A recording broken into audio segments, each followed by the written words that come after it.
Okay, last हमने question number 50 किया था। आई डोंट नो वो रिकॉर्डिंग जो है वो पॉज हो गई थी, सो इसको हम कंटिन्यू करते हैं क्वेश्चन नंबर 50 से। So have a look. Question number 50 में आपसे उसने कहा है कि आपके पास इन इक्वालिटी है, उसका आपने सॉल्व करना है और लेट्स सी सोल्यूशन क्या आता है। आपको बेसिकली एक्स की वैल्यू फाइंड करनी है, ठीक है, और फिर देखना है कि कौन सा ऑप्शन में सही उसने बताया हुआ है। Okay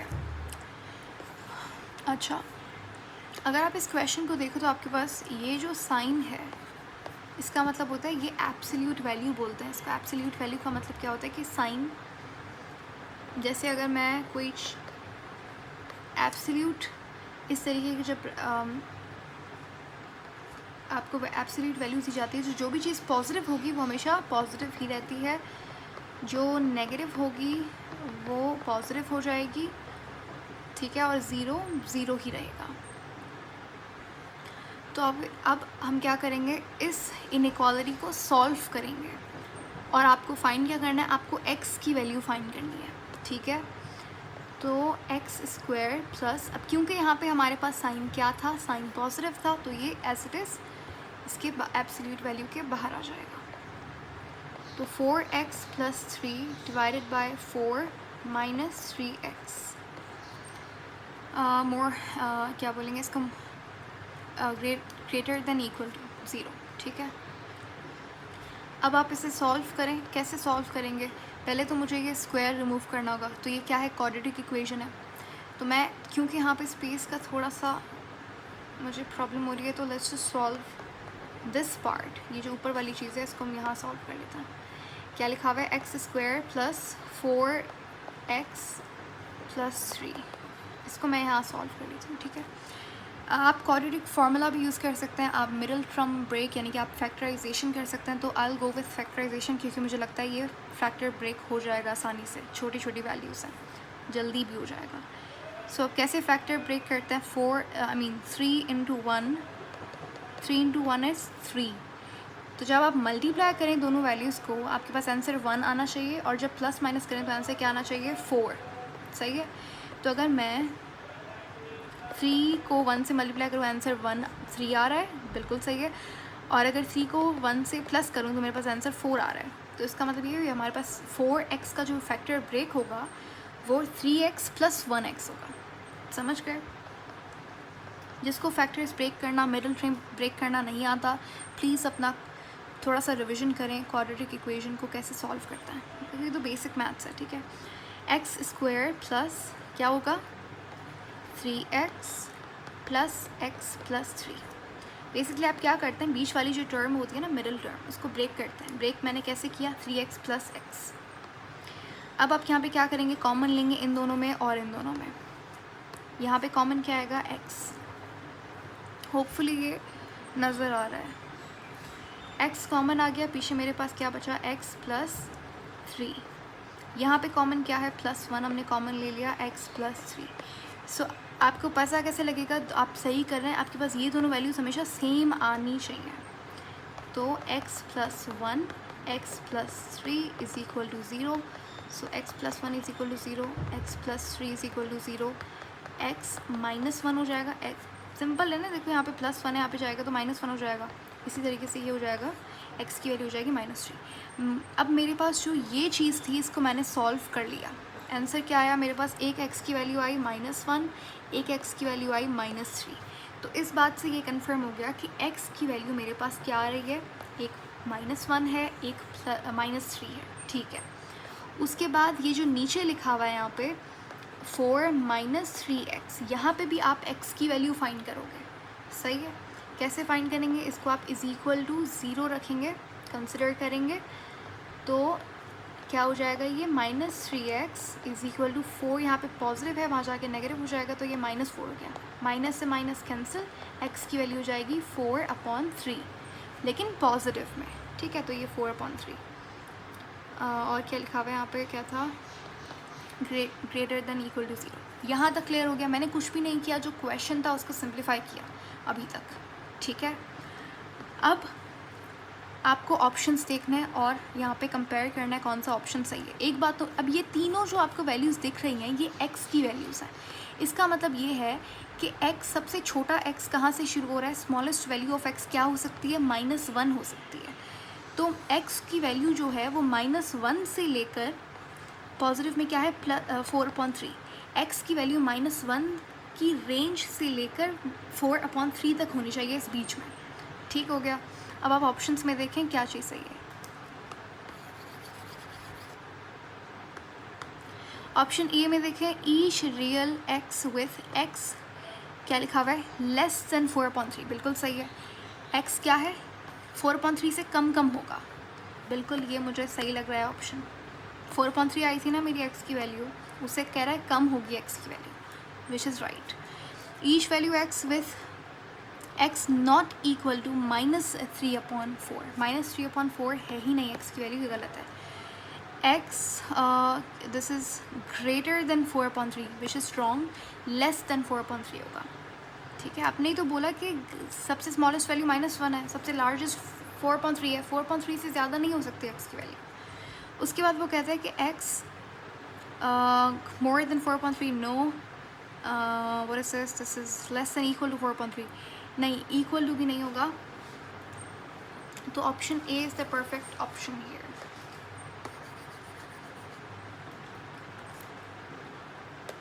okay, done, clear.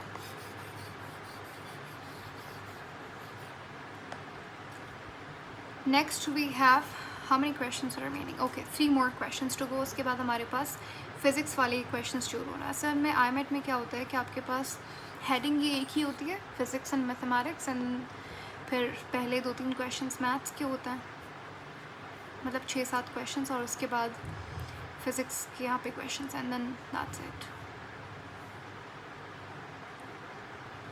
उसके बाद हमारा पेपर कंप्लीट हो जाएगा अगर हम फिज़िक्स कंप्लीट कर लेते हैं, और केमिस्ट्री के भी क्वेश्चंस रहते हैं अभी थोड़े बहुत। ओके, 52 क्वेश्चन में कह रहा है let theta be the acute angle form between the tangent at point A to a circle, यानी कि सर्कल की बात हो रही है। Okay, let's consider a circle. Circle में वो कह रहा है कि हमारे पास एक एंगल है थीटा जो कि एक्यूट एंगल है, form between the tangent, between the, एक हम लोग क्या करते हैं यहाँ पे टेंजेंट ड्रॉ कर लेते हैं, हमने टेंजेंट ड्रॉ कर लिया, ठीक है, at point A to a circle and one of its chords. Chord का मतलब क्या होता है, जैसे हमारे पास ये कॉर्ड है जो सेंटर पॉइंट से ना गुजरे सर्कल के अंदर, वो जो लाइन होती है उसे हम कहते हैं कॉर्ड। ये हमने यहाँ पे कॉर्ड ड्रॉ कर दिया, ठीक है। अब वो कह रहे हैं कि हमारे पास एक एंगल है जिसको आपने थीटा नाम दिया, एक्यूट एंगल है। अब मुझे समझ नहीं आ रहा, ये चलो ये कॉर्ड है और ये टेंजेंट है, टेंजेंट उसने बोला ए बी है, लेकिन कन्फ्यूजन ये है कि ये वाला एंगल लें या फिर ये वाला लें। तो हम ये वाला ले लेते हैं क्योंकि उसने बोला 90 से कम कम है, मुझे 90 से ज़्यादा लग रहा है, छोटा वाला लेते हैं तो आसानी भी होगी। तो एक्यूट एंगल उसने बोला भी था, तो चलो ये वाला एंगल ले लेते हैं, इसको हम थीटा कह देते हैं, सही है। वो कहता है कि considering any point P on the larger arc of A P, हमारे पास ये स्मॉलर आर्क है, ये लार्जर आर्क है, ठीक है। वो कहता है कि कोई भी आप पॉइंट लें, मैं कोई भी पॉइंट ले लिया, इसका नाम दे दिया आपने डी, और अच्छा कॉर्ड का नाम ए बी है, तो ये चलो ए और यहाँ पे बी लिख देते हैं। वो कह रहा है कि अब ये जो आपने डी पॉइंट लिया है, यहाँ पे जो एंगल बन रहा है जिसको आपने, I don't know what this symbol is called as, इसको मैं सिग्मा बोल देती हूँ, आप कुछ भी वाई बोल रहे हैं, चलें, आई डोंट रिमेंबर क्या सिंबल है। तो आपके पास ये एंगल है, इसको हम वाई कह देते हैं। तो लेट्स से हमारे पास, इसने पूछा है कि ए डी बी एंगल क्या है, ए डी बी, यानी कि ये वाला एंगल, ये एंगल वाई है। वो कह रहा है कि ये जो एंगल थीटा है और ये जो एंगल वाई है, इन दोनों के दरमियान में रिलेशनशिप क्या है। अब ये क्वेश्चन एक डायरेक्ट आपको, अभी आपको लग रहा होगा ये क्या कैलकुलेशन है, कैसे करें, if you know you know, क्योंकि ये क्वेश्चन बहुत ही सिंपल है अगर आपको पता है एक थ्योरम मैथमेटिक्स के अंदर जो कि यूक्लिड ने दिया था, अ फेमस मैथमेटिशियन। ये थ्योरम कहलाता है टेंजेंट कॉर्ड थ्योरम। इतना मुश्किल बना के ये इन्होंने पता नहीं घुमा फिरा के एक स्टेटमेंट दे दिया मुश्किल सा। किसी किसी को तो प्रॉब्लम भी होगी इसका डायग्राम बनाने में, क्या हो रहा है ये। तो सिंपल सी बात है, देखो ये हमारे पास थ्योरम है, सीधा सीधा उसका स्टेटमेंट है।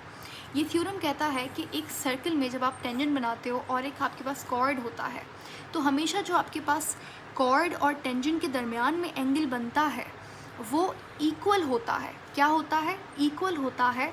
उस कॉर्ड और लार्जर आर्क पे कोई भी एक पॉइंट में एंगल बन रहा है, ये दोनों एंगल्स आपस में इक्वल होंगे, चाहे फिर ये एंगल यहाँ पे क्यों ना हो, कॉर्ड ऐसी क्यों ना हो, तो ये एंगल दोनों हमेशा ही इक्वल होंगे। तो ये थ्योरम है मैथमेटिक्स के अंदर, समझ लीजिए एक आपके पास हार्ड एंड कोर रूल है यहाँ पे कि टेंजेंट कॉर्ड थ्योरम, ये एंगल ये दोनों हमेशा क्या होंगे? इक्वल होंगे। तो आप दूसरे ऑप्शंस आपको पढ़ने की ज़रूरत ही नहीं है। आई होप ये आपको थ्योरम अब से याद रहेगा। तो what would be the right answer? Option A, ठीक है।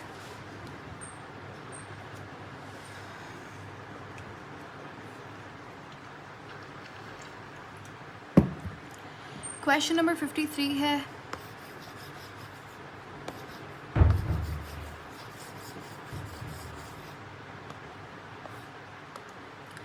Given a cylinder with a base, आपके पास एक सिलेंडर है, ठीक है,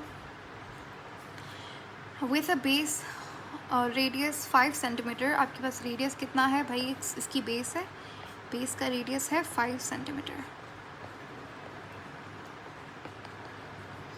हाइट कितनी है सिलेंडर की? सिलेंडर की हाइट है 7 सेंटीमीटर। बताइए वॉल्यूम क्या होगा?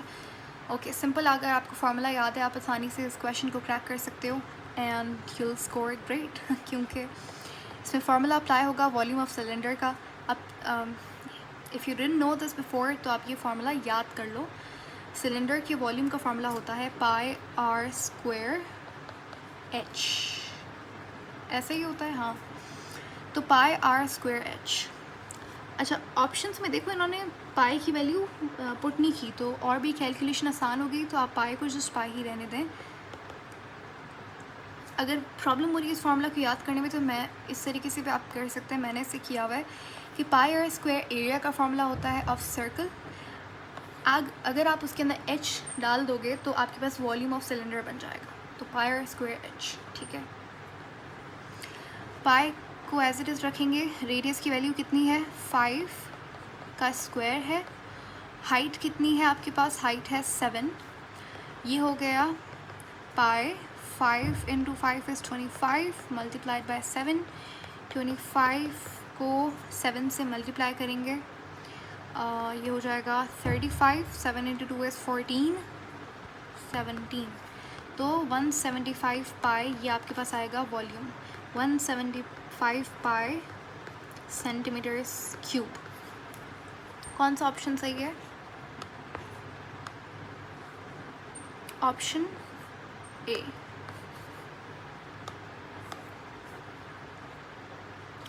लास्ट क्वेश्चन है आपके पास मैथमेटिक्स वाले सेक्शन का। इन अ राइट ट्राइंगल, चले लाइट ट्राइंगल बना लेते हैं हम। राइट ट्राइंगल 90 डिग्री वाला आपके पास ये ट्राइंगल है यहाँ पे। Let A B represent the legs and C the hypotenuse. Hypotenuse C है तो चलो सी लिख दिया हमने। रिप्रेजेंट द लेग्स का मतलब क्या होता है? लेग्स का मतलब होता है जैसे हमारे पास राइट ट्राइंगल के अंदर एक बेस है, ये परपेंडिकुलर है और ये हाइपोटेनस है। हाइपोटेनस उसने दे दिया सी। बाकी जो ये आपके पास बेस और परपेंडिकुलर है इसे आप लेग्स कहते हो, ठीक है। तो लेग्स को यहाँ पे कंफ्यूज नहीं होना, लेग्स का मतलब वो बेस परपेंडिकुलर है। आप ए कोई भी ए भी रखो, मैंने यहाँ पे चलो ए लिख दिया, यहाँ पे बी। उसके बाद वो कह रहा है कि if alpha is the angle opposite to A, अगर ए के ऑपोजिट जो एंगल है वो एल्फ़ा है तो बताइए इनमें से कौन सा रिलेशन सही है। अब आप 1 बाय 1 हर ऑप्शन को यहाँ पे देखेंगे कौन सा सही है। सबसे पहले इसने क्या फंक्शन यूज़ किया हुआ है? साइन। तो साइन का फंक्शन क्या होता है? ऑप्शन का भी छोड़ो, ऑप्शन तो मुझे बहुत कंफ्यूजिंग लग रहा है, ऐसे समझेंगे तो पता नहीं शायद ना समझ आए। अब साइन लिखा हुआ है, मुझे पता है राइट एंगल के अंदर साइन फंक्शन इक्वल होता है किसके? Hypotenuse sine is equal to some people have the perpendicular upon hypotenuse. Trick होती है सम पीपल हैव, तो सम साइन पीपल से परपेंडिकुलर, हैव से हाइपोटेनस, ठीक है। परपेंडिकुलर क्या था हमारा, बी है परपेंडिकुलर, ठीक है। अब क्वेश्चन में उसने लेग्स लिखा था, तो चलो ए हो या बी हो तो वो फ़र्क नहीं पड़ता, परपेंडिकुलर आप ए भी लिख सकते हो, ठीक है। हाइपोटेनस क्या है मेरे पास, हाइपोटेनस सी है, तो उसमें से क्वेश्चन में ये दिया था, तो साइन बराबर हो गया किसके, अब इसने क्वेश्चन में सी लिखा है तो मैं यहाँ पे सॉरी ए लिखा है तो मैं यहाँ पे ए ले लूँगी, ठीक, परपेंडिकुलर की जगह पे ए अपॉन सी हो गया, ठीक है। अगर हम यहाँ पे साइन का एंगल क्या था हमारा अल्फ़ा, तो आप इस तरीके से लिखेंगे sine theta is equal to, अब ऑप्शन ए के अंदर इन्होंने क्या किया हुआ है, जस्ट ये यहाँ पे डिवाइड हो रहा है सी, वहाँ जाके मल्टीप्लाई हो जाएगा, तो A is equal to C sine alpha. चलो ये कंडीशन बिल्कुल सही है, तो ऑप्शन ए मुझे सही लग रहा है, लेकिन आप दूसरे ऑप्शंस भी चेक करें। ऑप्शन बी के अंदर वो कह रहा है कॉज, कॉज किसके बराबर होता है, some people have curly cause, black से base, black hair, hypotenuse, base क्या है आपके पास ए है, हाइपोटेनस क्या है सी है, तो ये हो जाएगा C cos alpha is equal to A, okay. I guess इन्होंने यहाँ पे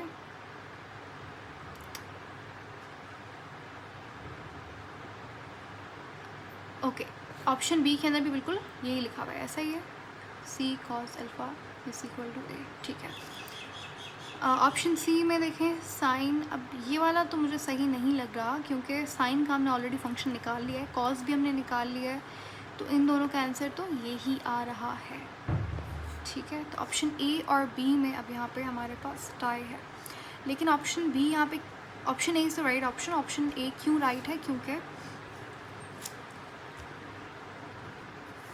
ऑप्शन ए के पीछे रीज़न ये है क्योंकि यहाँ पे देखें लिखा हुआ था कि ऑपोजिट एंगल क्या है, अल्फ़ा है किसका, ए का, तो इसका मतलब ये है कि ए हमारे पास ये देखें ये 90 डिग्रीज़ है, ठीक है, ये सी हो गया हमारे पास हाइपोटेनस। अगर ऑप्शन ए इस तरीके से सही होगा, क्योंकि उसने कहा है कि अल्फ़ा जो है वो एंगल ऑपोजिट टू ए है, अगर मैं ए ये लेती हूँ तो ऑपोजिट टू ए का मतलब क्या होता है, ऑपोजिट टू ए का मतलब होता है कि यहाँ पे नहीं होगा, ये ऑपोजिट टू ए ये है, तो अल्फ़ा एंगल यहाँ पे आ गया, तो यहाँ पे बी हो जाएगा, तो इसका मतलब ये परपेंडिकुलर क्या है हमारे पास ए है, तो साइन के अंदर परपेंडिकुलर क्या है ए है, हाइपोटेनस क्या है सी है, ठीक है। तो इसलिए साइन सी यहाँ पे डिवाइड हो रहा है, वहाँ जाके मल्टीप्लाई हो जाएगा, साइन अल्फ़ा ए, ठीक है, और बी इसलिए नहीं होगा क्योंकि alpha is opposite to A not B, okay. Next हम लोग करेंगे फिज़िक्स और मे बी केमिस्ट्री, ठीक है।